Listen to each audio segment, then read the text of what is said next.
This episode of the Brilliance Plus Passion podcast is brought to you by Groundhog Day is an event, not a business strategy.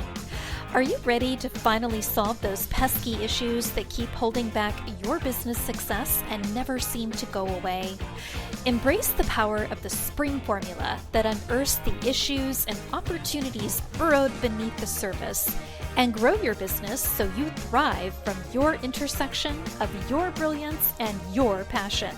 Claim your copy today at www.thegroundhogbook.com. Welcome to the Brilliance Plus Passion podcast.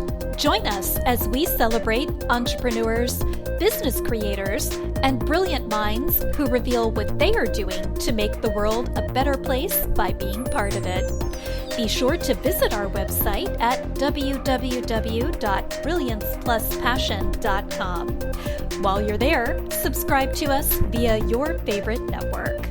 Now sit back, lean in, tune in, get your notepad and 2 pens ready, and let's get started. My name is Adam Homey. I'm your host, and I am honored by your wise decision to tune in and invest in yourself today. We are speaking right now with Becca Holmes, who is a prenatal yoga teacher. I'll just tell you about her briefly, and I encourage you to visit our website at www.brilliancepluspassion.com, and you'll discover more information about Becca, including how to contact her, how to engage with her yoga opportunities, and everything else that's going on. So, very briefly, she found freedom from life's troubles through the 8 limbs of yoga, amongst many other spiritual disciplines.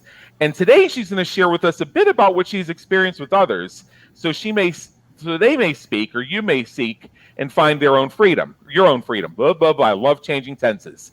Awakening to her divine feminine through pregnancy and motherhood became the catalyst that launched Becca Holmes Yoga into what it is now, a feminine-focused pregnancy and motherhood praising, self-healing, and growing yoga community. To quote Becca, we heal the world by healing ourselves, and if we heal ourselves, we will inherently heal our future generations. That is not dissimilar to what I say, which is you can best serve from an overflowing cup. So Becca, welcome aboard. We're having so much fun here today, and I'm so honored you joined us here at the Brilliance Plus Passion Project. Thank you. So good to be here. I'm glad you asked me. Absolutely. So our first question is, and I kind of touched on this already, but let's hear it in your own words. How does the work you do make the world a better place for your clients, customers, and generally speaking, the world at large? So the path of yoga in general, yoga means union. So union being with the self, or union also meaning with, and I'll use many terms, but God, the divine source consciousness, whatever your thing is. And again, self, if you don't want to tap into that, but it's a spiritual path and a design for living. So, this is a great method for any kind of personal growth, no matter what's going on in life. And then, of course, for me, this has been my spiritual practice for about 10 years. And then finding out I was pregnant earlier this year, it has now launched me into a whole new path on the pregnancy journey. And then, of course, I'm sure it will continue in the motherhood journey, which will happen within the next 2 weeks or so. Exactly. So in your own words, tell us a bit more about what it is you actually do, because this sounds like kind of a unique angle on the whole yoga thing. So I am a vinyasa yoga teacher, and this is a practice that I did for about 5 or 6 years before I went on to do yoga teacher training, which I took my training early last year. Interestingly, we started in person and then the world shut down, so we had to shift to Zoom. And there's already a lot of people doing yoga online, and the internet is great for that, making it accessible for people who can't get to a yoga studio or afford to go to a yoga studio. So what I'm aiming to do, and actually what I started earlier this year, was a whole online yoga platform, because you can't have enough free yoga on the internet, right? So I started a YouTube channel, and then I got pregnant. So I've kind of been on a pause. And I thought initially, it was like, just because I'm pregnant, I'm not going to go be this prenatal yoga teacher. And turns out when I chase my intuition, that's exactly what I'm going to do. And so I've shifted everything into this practice is amazing. And prenatal yoga that I have found has been mostly focused on the physical practice, but there is so much more to it than that. There's the spiritual practice, there's meditation, there's breath work, pranayama. There's so much more that can be helpful, and I haven't found it out there. So I've already started shifting my offerings to really just focus on prenatal yoga, because what an amazing niche and way to help women and on their journey. Again, it will heal them and then heal their children, right? Yeah. That's fantastic. So in your experience, what are a few of the most commonly asked or FAQs that you get from folks who are considering getting into this? So for yoga in general, because prenatal yoga is very specific, and a lot of people don't ask questions, really. They just kind of jump in. But for yoga in general, I usually get a big question is, what kind of yoga do you teach? Which I find interesting, because I think if I answered, they wouldn't know what the difference is, what kind of yoga. But the other thing is, I always get, my insert ailment hurts. Can yoga help me? Or how do I fix insert ailment with yoga? So this has been a very westernized kind of focus on yoga is a exercise program, yoga for weight loss, yoga for back pain. And while that's not untrue, and that it will definitely help you with that, there's so much more to it that people just are not exposed to so much in the way that we've westernized the yoga practice over the past couple of decades. Yeah. So what do you wish people would ask? I wish they would ask, but again, I don't think they know to ask, which is why I think it's all of yoga teachers, it's our responsibility to educate, right? But I wish people would ask about the history of yoga, where it comes from, and they would realize that it's thousands of years old, and there's so many different paths to yoga. I wish people would ask about my personal yoga practice, because a lot of times you'll see here is we're pumping out yoga teachers left and right in the West, and they teach more than they practice. And goodness, yeah. And for me, it's like I practiced yoga for years before I went to do a teacher training, and it has become an integral part of my life. And I try to never teach something that I haven't tried, at least, or that I don't practice, and so I wish people would ask more about their teachers, what they're really doing and what they're really teaching, and then again about the spiritual side of yoga as well. Right. So just to be clear, are you actually developing or have developed your own style of yoga? No, prenatal yoga is, and here's the thing, all yoga is prenatal yoga, right? Yeah. Because anybody can do yoga, any style of yoga. It just, you have to have the right teacher to adapt to you. So prenatal yoga is just, to me, it's a little slower. We pay a little more attention to certain areas, because women have certain hormones, relaxing different parts of the body. So we don't want to overstretch. Yeah. It's easy to get injured if you don't have body awareness yet. So prenatal yoga exists, but what I aim to do is just to expand what's most prominent out there beyond the physical practice, more meditation, more breath work, more focus on the personal spiritual growth of the mother as she goes from maiden to mother, this transition into parenthood, really looking at the spiritual side. So it's not anything new. I don't think there's a lot of people that try to create new styles of yoga. You can't really, it's not something that I think can be done. If you follow traditional yoga, you're just putting your own personal kind of spin on it. But that's kind of the point of how you find the teacher that works for you. You know what I mean? Yeah. It's just finding someone that you connect with and someone that you resonate with the way that they've used the practice, and then how they will teach you, from there. Yeah. So now we move into the second half of this. And what's really exciting about the Brilliance Plus Passion Project is it's mostly about spotlighting you and how you make the world a better place by being part of it. And this is also something we hope you'll show your friends. So we get to discover a little bit more about Becca so that others can also see how fun and enjoyable you really are. So this is where this takes a sort of a different approach to it than a lot of the podcasts out there. And this is actually one of my favorite parts when we get into the let's get to know Becca part. So the first question in that section is, what do people who know you, the friends who are going to be tuning into this when you share it, what are they going to be surprised to learn about you? The people who know me. Oh, okay. Actually, a lot of people who know me these days are surprised that I come from an acting and singing background.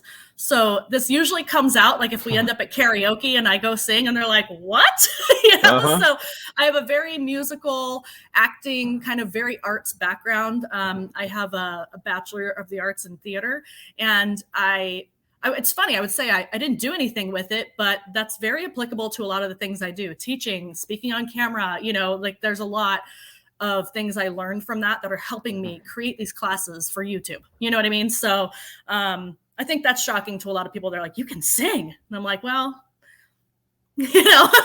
sure, I guess. I used to think I could sing, and then I tried karaoke, and I found out I don't have the range I thought I did in a car.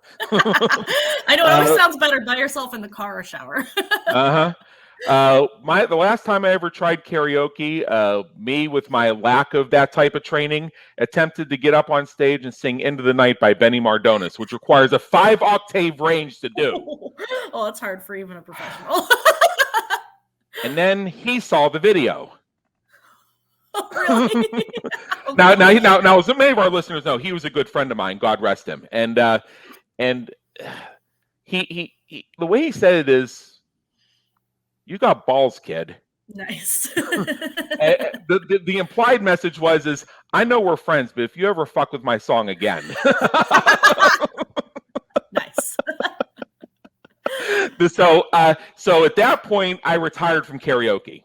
Cool. Yeah. Now, what do you hope people say about you when you're not around to hear it? Well, I hope people see authenticity, really, because especially moving more into the online space and wanting to create yoga classes on YouTube and then eventually online yoga courses. The online space is very interesting, right? Especially in the past year and a half, so many more people have shifted businesses to online. And I think there's a lot of false light, if you will, and a lot of just kind of shady people out there, a lot of people just doing it to do it who may not actually have experience doing what they say they're doing. And I don't ever want to appear that way. I want it to be obvious that I'm a student of yoga first, and then I teach what I experience. I teach what I learn. And I want people to be able to see that I am always on the spiritual path, and I'm not ahead of my students, right? I'm walking beside them. Like we pull each other along, so this is a journey for me. I'm always learning. I'm still in training right now, learning. Even I've done some prenatal yoga training. I'm doing more right now. And I'll continue to learn. I want people to see that. I just want them to see me as a real person online. It's just, it's just a different medium, but that's all, I just want them to see that I'm being myself and that I'm being exactly real. Yeah. Authenticity is one of the vibes I've always caught from you in the 4.5 years I've known you. Good. Yeah. So good. Then we're on the way. Exactly. So if you could go back in time and change one thing you've done, one thing that's happened, one thing that's experienced, what would it be and why? I regret that I'm not going to answer this maybe the way that most people do, but I wouldn't change it. Okay. I wouldn't change Actually, that's the number one answer. But go ahead. Okay, good. Yeah. I love that though, because really, so karma is a concept of yoga, right? Which is very complex, and I'm not philosophically trained enough to really go into that, but really it's cause and effect. And I'm a huge science nerd. This is something people do know about me though, right? Is that Kirk and I love Star Wars and Star Trek and space and science and all these things. And I love how science and spirituality intersect. And to me, cause and effect, I love my life right now, and I love the journey. Even the things I struggle with. Pregnancy has been very hard. Hormones are very difficult. It's bringing up all kinds of childhood stuff. Like, am I going to be a good parent? All of this. But I wouldn't be on the journey where I am right now without every single thing that's lined up in my life before me. So everything that I've gone through, the good and the bad, has brought me to where I am. So if I'm in a good place where I love where I am, which I happen to be, then I wouldn't change a thing. Yeah. And even the things that are that I don't love about my life right now or whatever, I can always look at the past choices and go, if I had, it can guide me for my future. I can make a different choice next time, maybe. As I say in my teachings in the podcast reach system, I tell people, as a podcast host, I am your voice. So I will sometimes share stories about myself that were not exactly my finest hour, that in some cases might even be a little bit embarrassing. And the reason I do it is because I want people to understand two things. First of all, mine the silver lining in the cloud, because that's where the lessons are. You tend to learn your best stuff when you goof it up sometimes. Absolutely. And second, as thought leaders, by us voicing this, we give voice to those who, and most people have had similar situations that weren't exactly their finest hour, and we allow them, by vocalizing it for them, to join into the journey that enables them to have the learnings and the experiences, what have you, rather than stay in the dark and be ashamed of it. So they don't have to exactly vocalize what it was, but they can now join in the process of evolving from it. Bingo. And that's like I was saying earlier, is I share from my experience, and that means the good and the bad, so that then other people can go, okay, cool. And then they carry on and start walking beside us. Yeah, absolutely. Yeah. What famous person, alive or dead, would you like to meet? And if you had that opportunity, what question would you have for them? Ooh, I feel like that's such a trick question because it's like, well, I'd love to meet Jesus or the Buddha or Muhammad and get some answers. We get a lot of people who say Jesus, believe it or not. Right? I mean, but also, do I want the answers? Because then that ruins the seeking. That ruins the seeking of this whole spiritual path and the point of asking all the questions. So I think I would leave that aside. And actually, I would like to meet Michael Singer. He wrote The Untethered Soul. Yep. And that's one of the first books that changed my life. And I don't even know what I would ask him. I would just be like, give me your best advice. Like, there are so many concepts in that book that I've read and heard so many other places, but the way he puts it, it just resonated with me. So that would be cool to meet him. Precisely. So what motivates and inspires you to keep going when you're having a tough time, facing a challenge?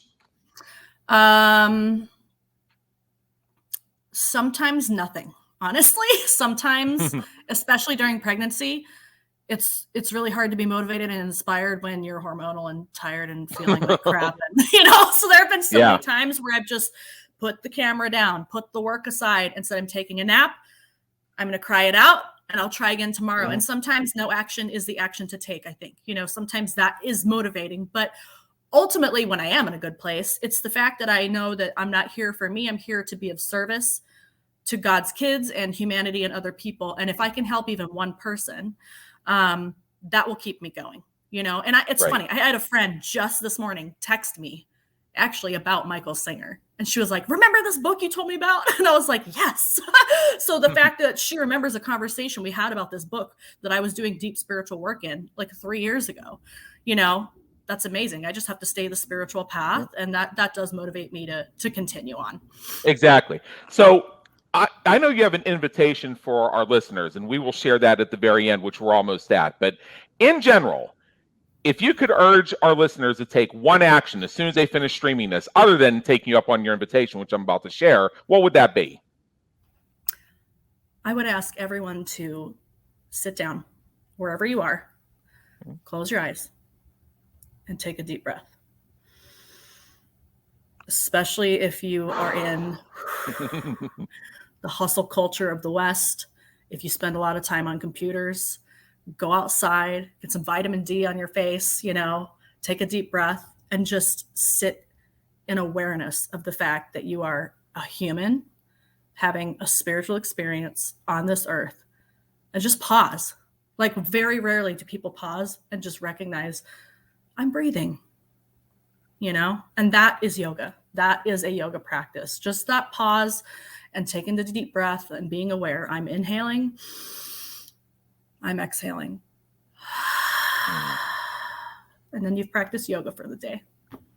Wow. I just did yoga.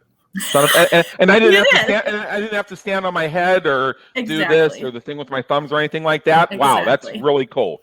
All right. Well, thank you for joining us today. And before you go, I want to share with our listeners and viewers the opportunity you're extending. So basically, I encourage everybody to visit your website. For those who are out running and jogging and driving right now, I'll speak it out loud one time. It's BeccaHolmesYoga.com. You can come to our website, look at the show notes for this episode, and you'll see the link right there. You regularly do run the weekly prenatal yoga classes. I know you have another one of these starting up sometime very soon. And in the meantime, there are some videos that people can dive into right now. I kept that just slightly intentionally vague because I do expect this this video to be up for a very long time. And when somebody's tuning in the year 2024, I want them to have current information. So again, Right. BeccaHolmesYoga.com. And with that, Becca, thank you again. It's been an honor, and believe me, in education. Thank you so much for having me. So fun. Good to see you too. Thank you for tuning into the Brilliance plus Passion podcast, where we celebrate entrepreneurs, business creators, and brilliant minds who are making a difference for their community, market, and audience. Remember to visit our website at www.brilliancepluspassion.com and enjoy even more great episodes like this one. Again, while you're here, subscribe to us via your favorite network. We look forward to seeing you next time on the Brilliance plus Passion podcast.